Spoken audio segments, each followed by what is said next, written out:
guys. I'm going to do today's Harry Potter Real Loud. When we finished reading yesterday, they were in a cabin in the middle of the ocean on an island. And they were just trying to get away from the letters, right? Uncle Vernon is kind of going a little bit crazy, trying to get away from it. And we're trying to figure out why he doesn't want Harry to get those letters so bad. And then when we quit, we saw that there was this big giant dude with an umbrella at the door. So let's see what happens. Chapter 4, The Keeper of the Keys. Boom! They knocked again. Dudley jerked awake. "Where's the cannon?" he said stupidly. There was a crash behind them and Uncle Vernon came skidding into the room. He was holding a rifle in his hands. Now they knew what had been in the long, thin package he brought with them.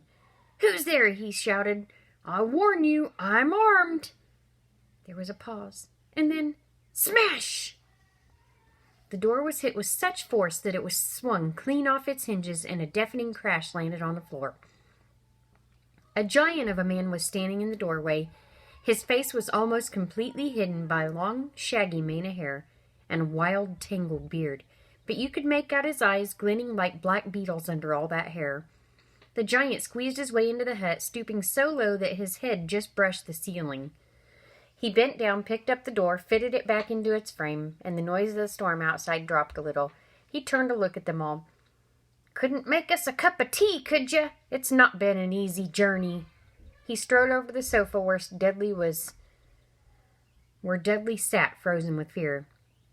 "Budge up, you great lump," said the stranger. Dudley squeaked and ran to hide behind his mother, who was crouching terrified behind Uncle Vernon. "And here's Harry," said the giant.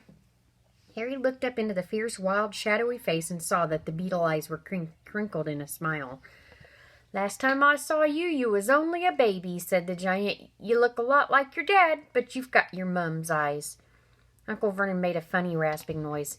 "I demand that you leave at once, sir," he said. "You're breaking and entering." "Oh, be quiet, Dursley, you great prune," said the giant. He reached over the back of his sofa, jerked the gun out of Uncle Vernon's hands, bent it into a knot as easy as if it had been made of rubber, and threw it into a corner of the room. Uncle Vernon made another funny noise, like a mouse being stepped on. "Anyway, Harry," said the giant, turning his back on the Dursleys, "a very happy birthday to you. I got something for you here. I might have sat on it at some point, but it'll taste all right." From an inside of his pocket of his black overcoat, he pulled a slightly squashed box. Harry opened it with trembling fingers. Inside was a large, sticky chocolate cake with "Happy Birthday, Harry" written on it in green icing. Harry looked up at the giant. He meant to say thank you, but the words got lost in his mouth, and instead he said, "Who are you?" The giant laughed. "True, I haven't introduced myself. Rubeus Hagrid, keeper of keys and grounds at Hogwarts." He held out an enormous hand and shook Harry's whole arm. "What about that tea, eh?" he said, rubbing his hands together. "I'd not say no to something stronger either, if you've got it." His eyes fell on the empty grate with the shriveled chip bags inside it, and he snorted. He bent down over the fireplace. They couldn't see what he was doing, but he drew back a second later, and there was a roaring fire in there. It filled the whole damp hut with flickering light, and Harry felt the warmth wash over him as if he'd gotten into a hot bath. The giant sat back down on the sofa, which sagged under his weight, and began taking all sorts of things out of the pockets of his coat. A copper kettle, a squashy pack of sausages, a poker, a teapot, several chip mugs, and a bottle of tea. Soon the hut was full of the sound of the smell of sizzling sausage. Nobody said a thing while the giant was working, but as he slid the first of the 6 fat, juicy, slightly burnt sausages from the poker, Dudley fidgeted a little. Uncle Vernon said sharply, "Don't you touch anything he gives you, Dudley." The giant chuckled darkly. "You great puddin' of son don't need fattening any more, Dursley. Don't worry." He passed the sausages to Harry, who was so hungry he'd never tasted anything so wonderful, and he couldn't take his eyes off of the giant. Finally, as nobody seemed about to explain anything, he said, "Sorry, but I still don't know who you are." The giant took a gulp of tea and wiped his mouth with the back of his hand. "Call me Hagrid," he said. "Everyone does. And like I told you, I'm the keeper of keys at Hogwarts. You'll know about Hogwarts, of course." No," said Harry. Hagrid looked shocked. "Sorry," said Harry quickly. "Sorry!" yelled Hagrid. turning to stare at the Dursleys. "It's them that should be sorry. I knew you weren't getting your letters, but I never thought you wouldn't know about Hogwarts, for crying out loud. Did you never wonder where your parents learned it all?" "All what?" asked Harry. "All what?" Hagrid thundered. "Now wait just 1 second." He had leaped to his feet. In his anger, he seemed to fill the whole hut. The Dursleys were cowering against the wall. Do you guys know what cowering means? It kind of means they're doing this right here. They're kind of scared of him. "Do you mean to tell me," he growled at the Dursleys, "that this boy knows nothing about anything?" Harry thought this was going a bit far. He'd been to school after all, and his marks weren't bad. "I know some things," he said. "I can do math and stuff." Hagrid simply waved his hand and said, "About our world, I mean. Your world, my world, your parents' world." "What world?" Hagrid looked as if he was about to explode. "Dursley!" he boomed. Uncle Vernon, who had grown very pale, whispered something that sounded like Mimblewimble. Hagrid stared wildly at Harry. "But you must know about your mum and dad," he said. "I mean, they're famous. You're famous." "What? My mum and dad weren't famous, were they?" "You don't know? You don't know!" Hagrid ran his fingers through his hair, fixing Wild with a bewildered stare. "You don't know what you are," he said finally. Uncle Vernon finally found his voice. "Stop! Stop right there, sir! I forbid you to tell the boy anything!" A braver man than Vernon Dursley would have quailed under the furious look that Hagrid gave him, but when Hagrid spoke, his voice trembled with rage. Rage means he's so angry that his voice is doing this when he's talking. "You never told him! You never told him what was in the letter Dumbledore left for him! I was there! I saw Dumbledore leave it, Dursley, and you've kept it from him for all these years!" "Kept what from him?" said Harry eagerly. "Stop! I forbid you!" yelled Uncle Vernon in panic. Aunt Petunia gave a gasp of horror. "Go boil your heads, both of you," said Hagrid. "Harry, you're a wizard." There was a silence outside the hut. Only the sea and the whistling wind could be heard. "I'm a what?" said Harry.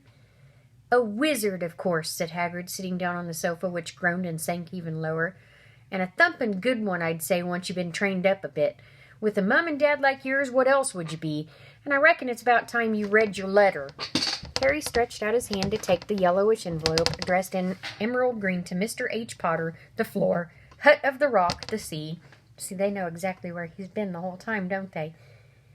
He pulled out the letter and read, "Hogwarts School of Witchcraft and Wizardry, Headmaster Albus Dumbledore, Order of Merlin, First Class, Grand Sorcerer, Chief Warlock, Supreme Mugwump, International Confederation of Wizards. Dear Mr. Potter, we are pleased to inform you that you've been accepted at Hogwarts School of Witchcraft and Wizardry.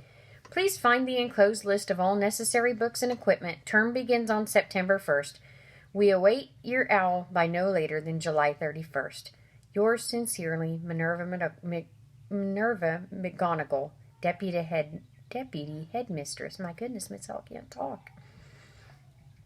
Questions exploded inside Harry's head like fireworks, and he couldn't decide which to ask first. After a few minutes, he stammered, "What does it mean, they await my owl?" "Galloping Gorgons, that reminds me," said Hagrid, clapping a hand to his forehead with enough force to knock over a horse cart, and from another envelope he pulled out an owl, a real, live, rather ruffled-looking owl, a long quill, and a roll of parchment. With his tongue between his teeth, he scribbled a note that Harry could read upside down. "Dear Professor Dumbledore, given Harry his letter, taking him to buy his things tomorrow. Weather's horrible. Hope you're well. Hagrid." Hagrid rolled up the note, gave it to the owl, which clamped it in his beak and went to the door, and threw the owl out into the storm, and then he came back and sat down as though this was normal as talking on the telephone. Harry realized that his mouth was open and closed it quickly. "Where was I?" said Hagrid, but at that moment Uncle Vernon, still ash-faced but looking very angry, moved into the firelight. "He's not going," he said. Hagrid grunted. "I'd like to see a great muggle like you stop him," he said. "A what?" said Harry, interested. "A muggle," said Hagrid. "That's what we call non-magic folk like them. And it's your bad luck that you grew up in a family of the biggest muggles I ever laid eyes on." "We swore when we took him in we'd put a stop to that rubbish," said Uncle Vernon. "Swore we'd stamp it out of him. Wizard indeed." You knew? Said Harry. You knew I'm a wizard? Knew? Shrieked Aunt Petunia. Knew, of course we knew. How could you not be, my dratted sister being what she was? Oh, she got the letter just like that and disappeared off to that school and came home every vacation with her pockets full of frog spawn, turning teacups into rats. I was the only one who saw her for what she was, a freak. But my mother and father, oh no, it was Lily this and Lily that, and they were proud of having a witch in the family. She stopped, drew a deep breath, and then went on ranting. It seemed she had been wanting to say all this for years. And then she met that Potter at school, and they left and got married and had you, and of course I knew you'd be just the same, just as strange, just as abnormal. And then, if you please, she went and got herself blown up, and we got landed with you. Harry had gone very white. As soon as he found his voice, he said,